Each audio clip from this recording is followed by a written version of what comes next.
de la riqueza y que el 20% de los que más ganan en la Argentina concentran más de la mitad, podríamos pensar cuán poco haría falta cobrarle de impuestos a los que más tienen para que todo el mundo comiera en la Argentina.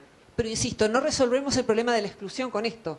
Simplemente resolvemos algo urgente, que no quiero menospreciar aquí, que es que todos coman. Pero me parece que también tendríamos que pensar en otras cuestiones que tienen que ver con la redistribución de la riqueza, con lo que ya es conocido, más impuestos a los que más tienen, pero también con otras cosas de las que aquí nadie habla, y probablemente muchos en esta sala no estén de acuerdo con lo que voy a decir, pero creo que también hay otras formas de acumulación de la riqueza que merecerían nuestra crítica. Por ejemplo, nuestra ley de herencia. Una persona en nuestro sistema político y económico puede heredar 50 propiedades y otra ninguna. Esto significa que una persona puede tranquilamente pasar por la vida sin aportar su cuota de trabajo a la sociedad. Yo no creo que deba existir un ser humano en nuestras sociedades democráticas contemporáneas que pueda pasar alegremente por la vida sin aportar su cuota de trabajo.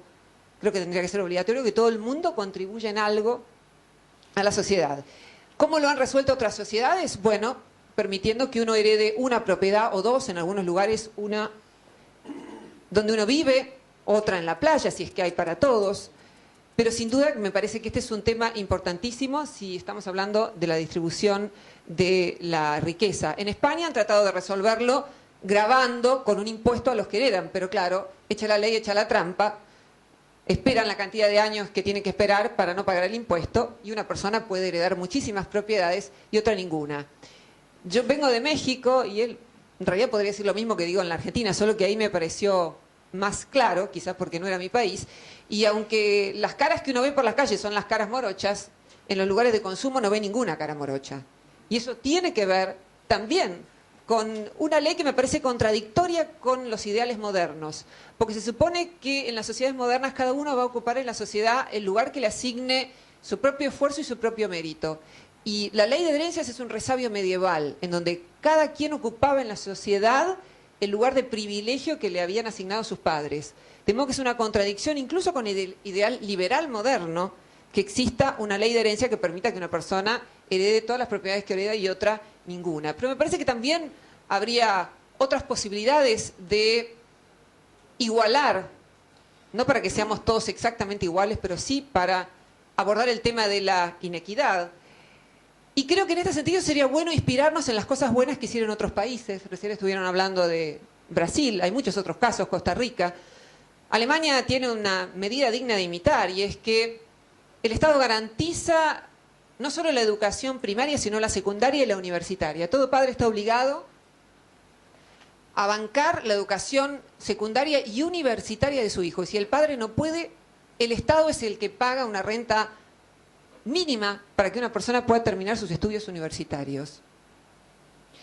Se me ocurren otras medidas. Cuando alguien sale de la cárcel, que exista una ley que le asegure un trabajo digno.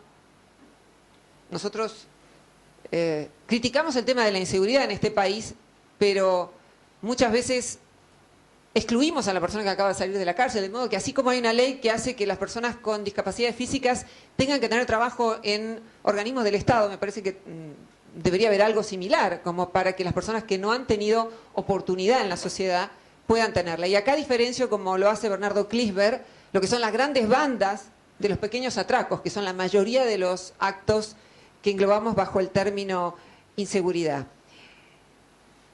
Creo que el tema de las redes es importantísimo y esto tiene que ver con la posibilidad de basar la política en los estudios científicos, una práctica que no se ha desarrollado en nuestro país. Es decir, las políticas se basan en lo que opinan los políticos, en lo que ellos creen que es mejor para el país. Pero la ciencia política ha tenido gran desarrollo en el último tiempo y sería muy bueno, por ejemplo, recurrir a los estudios científicos que nos dicen cuáles son las verdaderas causas de la inseguridad. Hay más de 50 que dicen que correlaciona mucho más con la inequidad que con la pobreza y en base a eso establecer políticas concretas.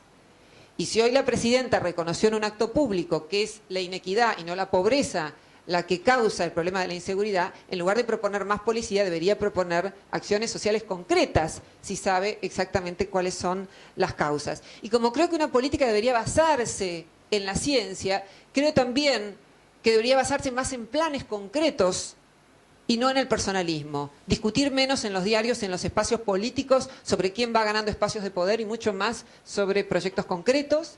Y que cuando un partido gana lo haga sobre la base de un programa concreto, sobre la base de un compromiso concreto de cambios sociales.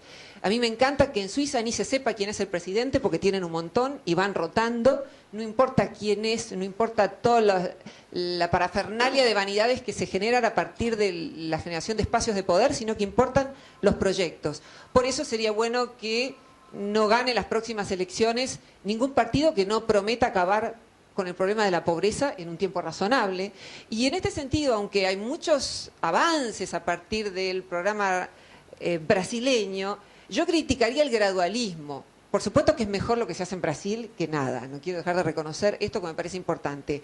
Pero tengo acá las cifras del Gini. En el 2006, el Gini, que es el índice que mide la diferencia entre lo que más gana lo que gana el que más tiene y lo que gana el que menos tiene, bajó de 0,59 a 0,56. Sin duda, cuando traducimos eso en cantidad de población, esto es significativo, pero aún así me parece que el gradualismo como sinónimo de éxito de políticas en contra de la inequidad me parece insuficiente, me parece que hay que acabar ya con el hambre porque es un crimen, porque no deberíamos aceptar que ningún político argentino que gane las elecciones en un país en donde abundan los alimentos permita que haya un año más una persona que no tenga para comer. Entonces, por un lado yo diferenciaría lo que tiene que ver con el mantenerse con vida y por el otro lado me parece que sería muy bueno dialogar sobre lo que tiene que ver con el poner límite a la acumulación de la riqueza. Y esto tiene mucho que ver con la crisis contemporánea que vive el mundo hoy en día. Gracias, Roxana. Había un comentario que Rubén creo que quería hacer. Sí, varios, pero si querés, espero. Entonces vamos a un par de comentarios que Luciano tenía por allí.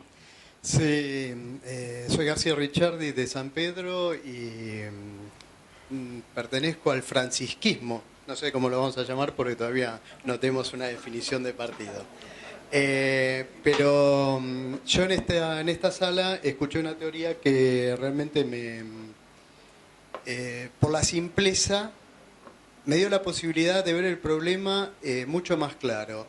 Es una teoría que expresó un señor que se llama Eduardo Duhalde y se refería a